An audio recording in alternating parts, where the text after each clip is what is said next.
I'm Sherwood McCaskey. Welcome and thanks for your time.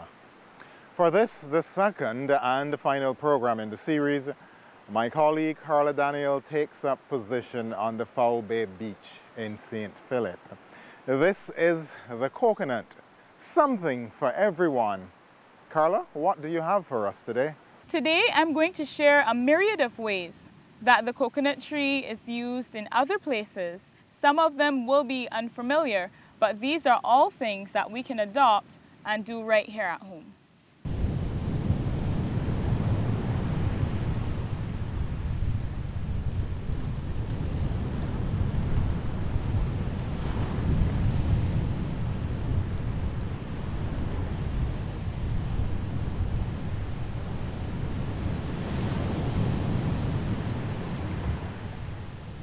This grove provides a welcome respite from the blistering Caribbean sun. This, however, is not something that is unusual. It can be seen on beaches throughout the region as well as beaches in the Pacific. And that is a natural grove of coconut trees. Areas where coconuts would have washed ashore, settled, put roots down, and become well established. It is on an otherwise desert-like, beautiful sandy beach, an area where you can relax in the shade. It literally feels about 90 degrees cooler under these trees than it did in the sun. It is also an area where, if you are very lucky, you can sit and have a cool drink as you just enjoy being outside and being in nature. Coconut trees have been called the tree of life. They've also been called the tree of 1,000 uses. And you might think that's an exaggeration because when you start to think of the ways they're typically used, you can't get beyond your two hands. Children of yesteryear engaged in many sporting activities on the beaches of Barbados. Cricket, being a very popular sport enjoyed by many, was among that number. But what was the connection with cricket and the coconut palm? Well, it is also a story of improvisation. Our children of yesteryear delighted in making use of the available resources around them to enjoy togetherness, a game of cricket, and of course, their environment. So this is an example of what people would have used as a cricket bat. Now, it's a little bit short, but if you can imagine scoring up to the stumps, feet together, and you're just waiting to hit that cover drive or to make that stroke over mid-cover. See if my cricket skills from my youth remain. Woo!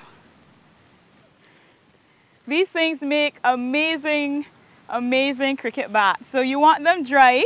And normally when you find a grove of coconut trees, there are many dried leaves on the ground. So all you need to do is cut them at the appropriate length and get ready to let bat meet ball. Speaking about bat meeting ball, did our children back then have the required cricket ball or rubber ball or tennis ball to enjoy the game of cricket? Well, more often than not, they did not. How was it played? They improvise by making use of what, Carla? Young coconuts that don't actually stay on the tree long enough to create mature, ripe fruit have been used for many years in games of cricket. I don't know how many times you would have been back playing a game of cricket on the beach and you use a young coconut as the ball and you actually use the base of a coconut leaf, that wide, hard base, as the trunk. So you can have your bowler with his ball and your batsman with his bat, all from the coconut tree. And many games of beach cricket have been won and lost based on the quality of the young coconut. So it is not just the use of these things in our houses and to craft things with, but they have played an integral role in our culture as young people growing up on the island of Barbados. Well said. And so the coconut has a place on the sporting landscape of Barbados. Carla continues with the many ways in which this palm could be used. Coconut trees are useful from the very branches, well, we all know they're not branches, from the leaves, down to the roots that are deep in the ground. Now, I don't know how many of you would have grown up like me, but I grew up with a grandmother who would heavily utilize this midrib that can be found just in the middle of a coconut tree leaflet. Now, this midrib is made of a very hard material. It's almost like a small stick. It's still a bit pliable, but it is perfect for use as a skewer. You can also use it, as my grandmother did, to test your cooking. So often she would have a cake in the oven and she would send me outside to get a knife and clean one of these coconut ribs, only to come back inside for her to open the oven and use it to test the cake to see whether it was well done or not. If you don't cook much, let me just let you know, when you stick the rib in the cake and it comes out dry, the cake is done. If it comes out and there's any cake stuck to the rib, it still needs a bit more cooking. And yes, you could trust Carla. She is very good with the culinary arts. Let us continue our look at the useful nature of this palm, particularly how it was used to sweep our floors and our surroundings. These have also been used for decades to keep our yards clean. So our people would take these midribs, probably put together a couple hundred of them, and they normally would use a can. Maybe it was a milk tot or whatever kind of can. So you'd cut the bottom off the can and take the top off, so you have a metal cylinder. You would gather all of these sticks together and you would place the tin over the top to hold them in place. That thing that you would have created is now a broom. And this broom would sweep from the largest items to the tiniest grain of sand, allowing people to, for almost no money, just from things around the house, keep their surroundings extremely clean. Now, not only were these things used in the kitchen and for cleaning, but the leaves of the coconut themselves were often used to create roofs on houses and also the sides of buildings. So you would see people collecting coconut branches and cutting them and layering them over one another to create a roof. This roof was waterproof, it kept the sun out, and they would last for over a year. Some others would take the branches and they would weave them together, forming tight-knit patterns that they would use to make the sides of buildings as well. And these were low cost, took a little bit of time, but absolutely gorgeous when the work was finished. Great craftsmanship of our people. This discussion continues as Carla now shows us how the hard shell, the fibrous husk, and the leaves can be used as material to make a variety of products for furnishing and decorating. Now, in more recent times, you would also see people using these coconut leaves to make bowls and to make hats that are often sold as souvenirs to tourists. And many of these items, once they dry and they cure, they can be around for years and years. And if you decide to preserve them, perhaps by painting, etc., they can last even longer.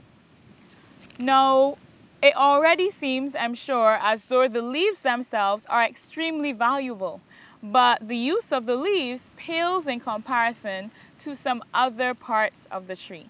And next, I want to tell you about the coconut trunk. Now, this trunk, not typically when you hear about wood, you're thinking about cedar, you're thinking about pine, mahogany, teak, all of those extremely expensive and extremely popular hardwoods. But coconut lumber itself is very, very valuable. This wood has been used to make furniture, to make buildings and houses, used in the crafting of canoes, as well as planks to make boats and so on. This wood has been very, very valuable. People have used it because some coconut trees do grow quite straight. People have used them for pillars, etc. So coconut wood is something that can be used very, very, very well. Before the days of the scouring pad or Brillo pad, we made good use of what we call the coconut fiber to scrub our pots and pans and other utensils. You would notice that there's something that grows at the base of the branches. I call it coconut fiber. I have a bit of it right here, and it really does look very similar to something. Now this looks a whole lot like the scrubbing pads that we used to use in the kitchen. You know, they're those square pads that would come with detergent already inside, and you would wet them and use them to scrub your pots and pans.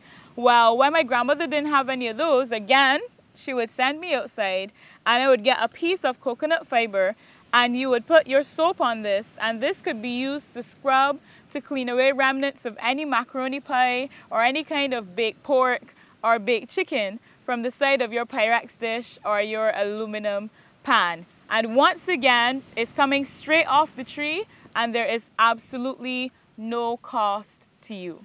Coconuts have also been used to make paper, if you're not aware. So some of the wood has been used to make a paper pulp, which can create paper used for arts and crafts, or a more sturdy fiber that can be used to make a type of cardboard or even a plywood. So it is extremely valuable. That paper pulp doesn't just have to come from the trunk, but it can come from the actual coconut husk from the fruit themselves. Now, it's not all, things for your house or things to use, but there is a lot that can be consumed from the coconut tree. One of those is a type of alcohol that is fermented using the coconut sap. And you're probably thinking, looking at this hard, thick, fibrous tree, where on earth would you get sap from? But you get your sap from up in the top. So people would cut the inflorescence sometimes, and I've seen images where people have also cut the base of young leaves, collect the sap in a container, and allow it to ferment. And that is something that can be drunk and consumed. Truly something for everyone. Rodents, particularly rats, they do love the coconut tree. It is an interesting story of which Carla knows very well. And I first heard this story of the amazing, I guess you could say, interaction between the rat and the coconut tree as I was sitting on a beach late at night listening to rustling in the leaves overhead. Now, if you can imagine a coconut tree that is full of fruit, inside of those fruit you have the delicious coconut meat, that white substance that's on the inside of the shell, and you also have coconut water.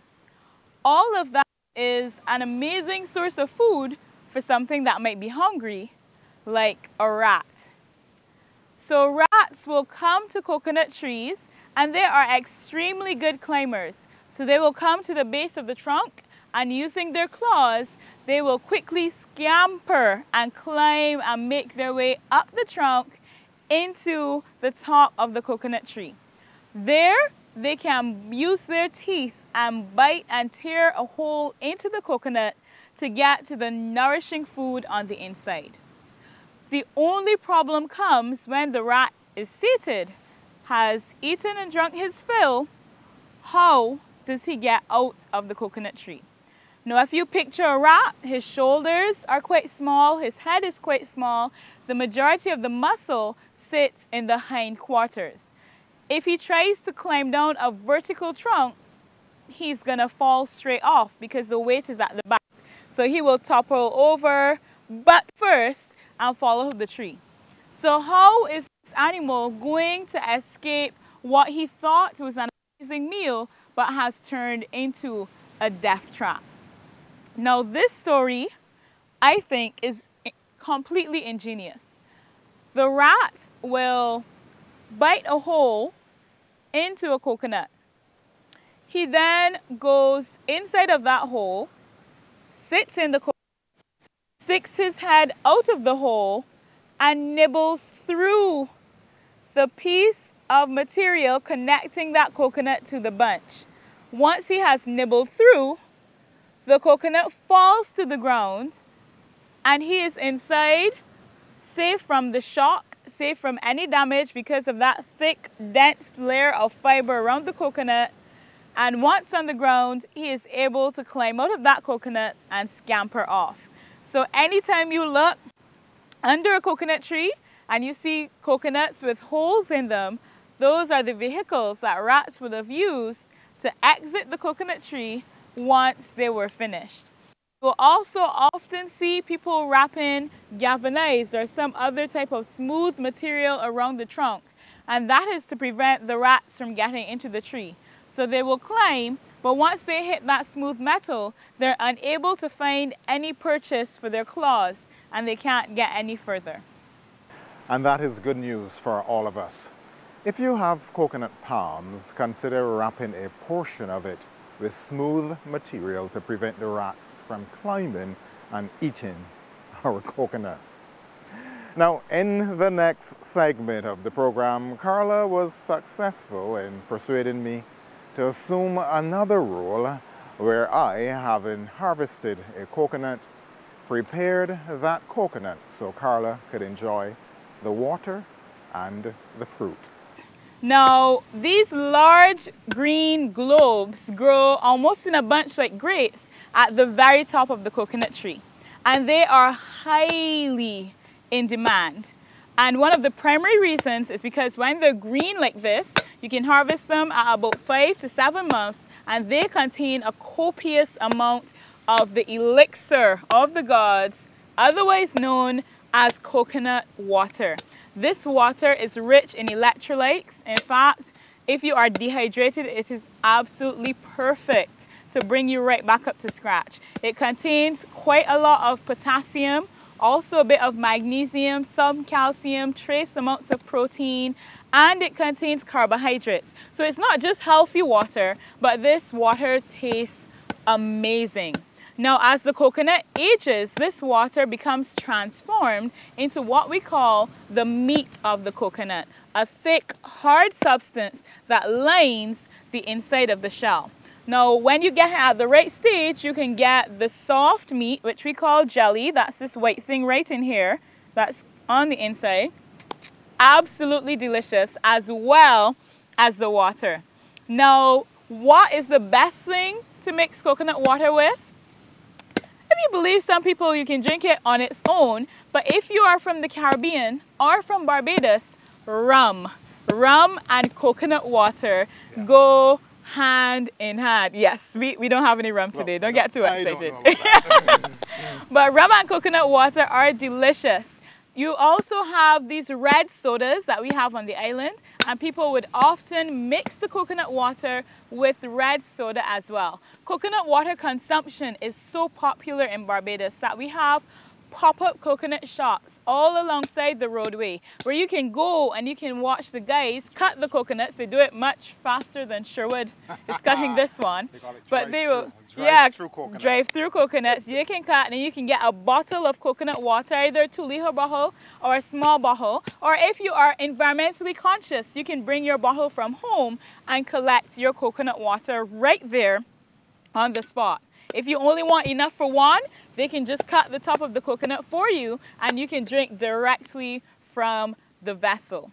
Now, coconut water can be had fresh out of the fruit. It actually lasts quite a long time. So if you put it in your refrigerator, you can probably consume it for about a week. It tastes amazing, chilled, and I just can't say enough about it. It has even been given intravenously to people when they have been dehydrated, because coconut water, you get it straight into the vein. You know, normally they would give you a bag of saline or whatever to replace your electrolytes. Coconut water has all of the electrolytes that you might need. So this really is the nectar of the gods. If you're going to survive on that desert island, it would probably be because there's a coconut tree present. So Sherwood has finally got this coconut open. It's a little bit butchered, but you know, we don't really care. We don't watch in the face, as they would say. And be careful with your dress. Don't worry about the dress. We're gonna. Drink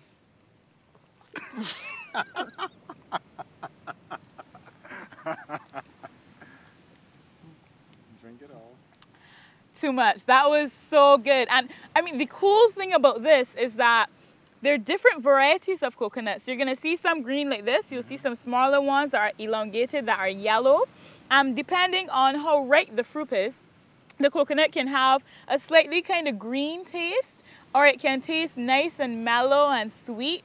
And it actually gets to the point where it can taste quite sweet and even have a hint of fizziness, depending on the coconut. But one of the things it never tastes is bad. Coconut water is always, always, always delicious. So in addition to its health benefits, of which there are many, there are just so many benefits in terms of culinary uses as well. Your taste buds just literally dance in your mouth. They open like flowers as soon as that coconut water hits them. Now, it's never been said that I'm a selfish person, so even though this is amazing, I'm going to share so that Sherwood can enjoy some as well. Now, you're probably thinking, okay, so coconut trees are pretty tall.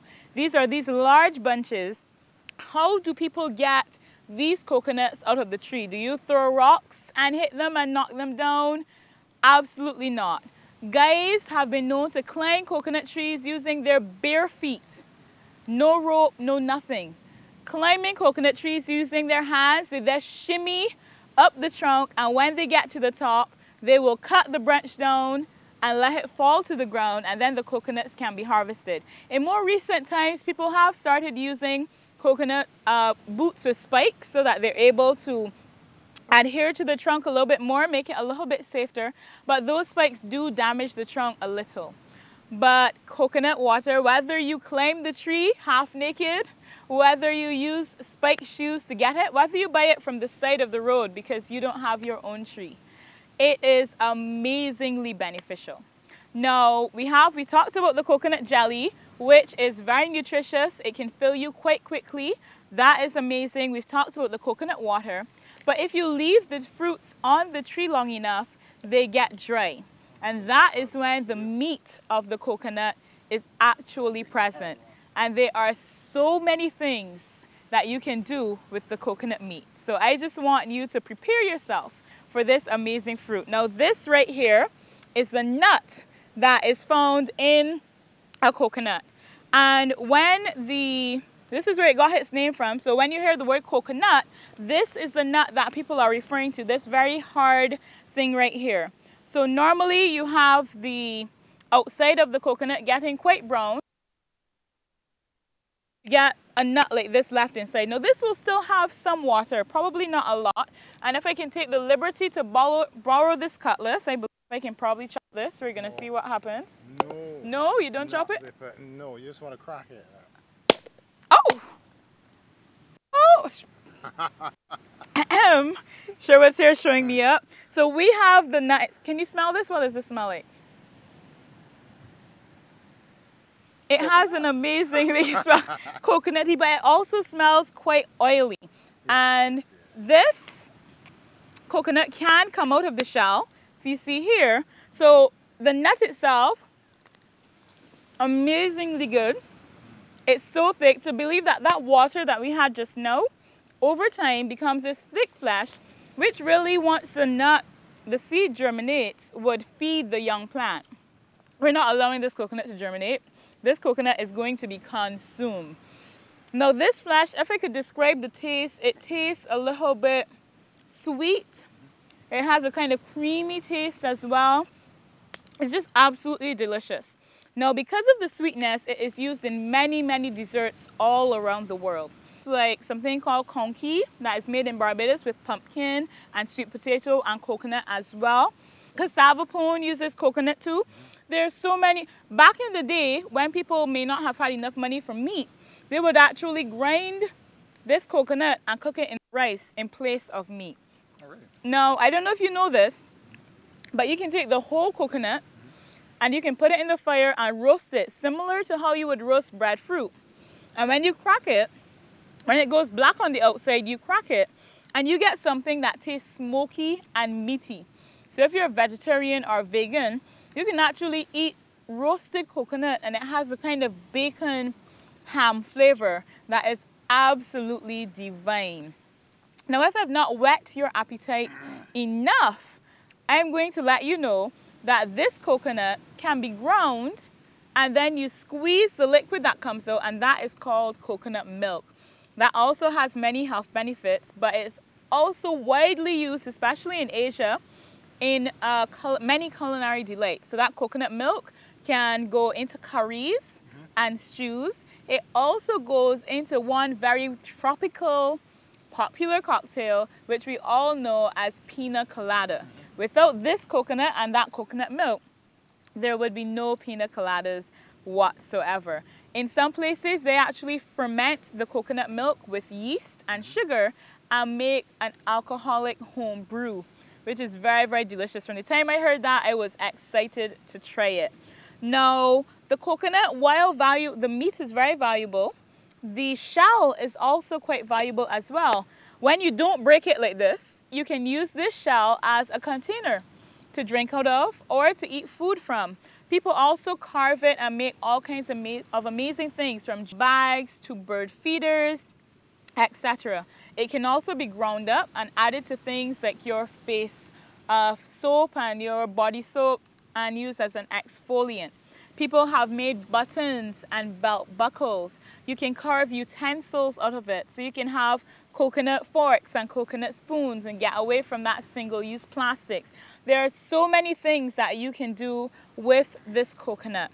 Now, the fiber that is on the outside of the shell. So actually, when this, you can see it right here, this white fiber goes dry, and we peel it off the outside, that creates something that we call Koya.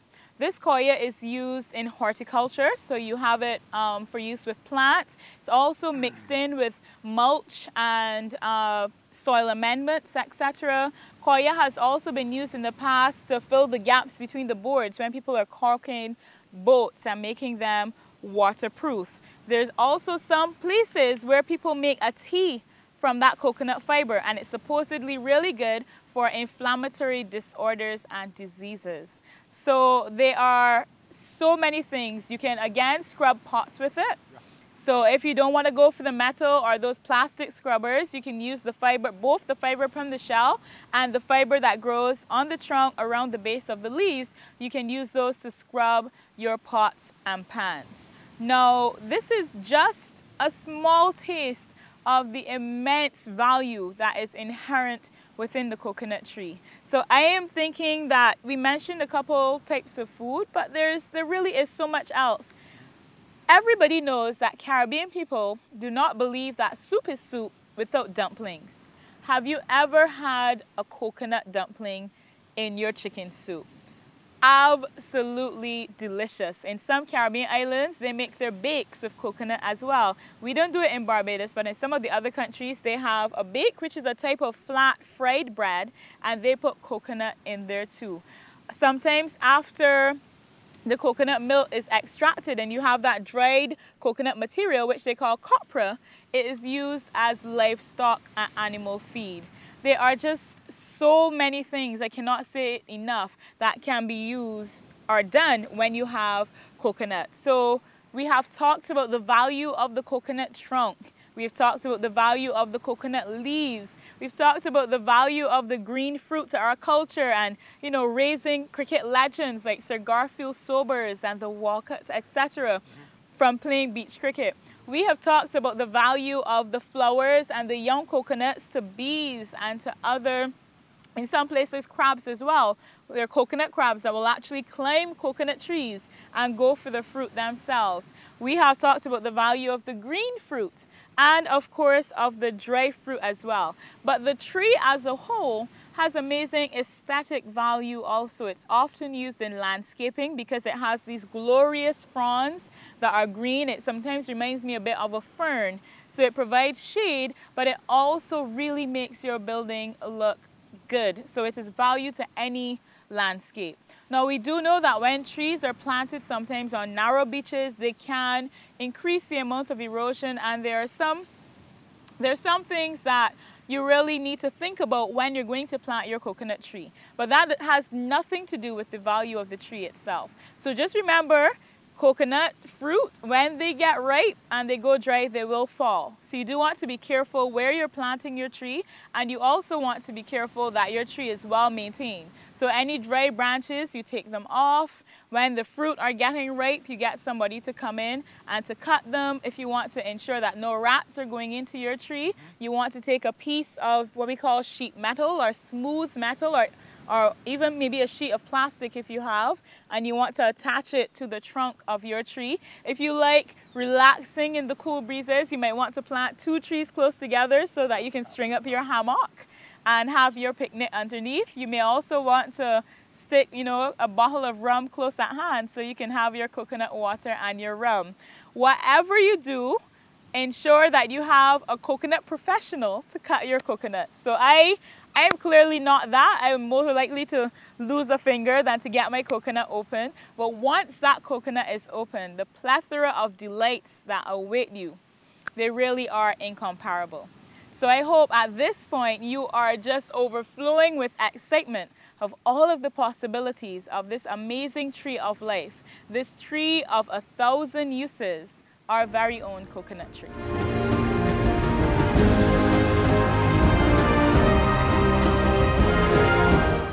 What is extremely important anytime you are at a beach, in a park, anywhere enjoying yourself, regardless of whether you're doing so with coconuts or many of the other delightful fruit that we have available on the island, is that you leave wherever you are cleaner after you've left than it was when you first arrived. So we're just going to collect all of these. You can actually take them home and cut them up a bit smaller and put them in your compost heap, or you can put them somewhere at the back of the beach to degrade. But we want the area to be just as clean as it was when we found it, when we're leaving. The coconut, something for everyone. It's been a pleasure, I'm sure, with McCaskey. I do look forward to having you along next week at the same time as we continue to celebrate and share aspects of Barbadian history and heritage as we look forward to celebrating Regathering 2020. It's goodbye for now.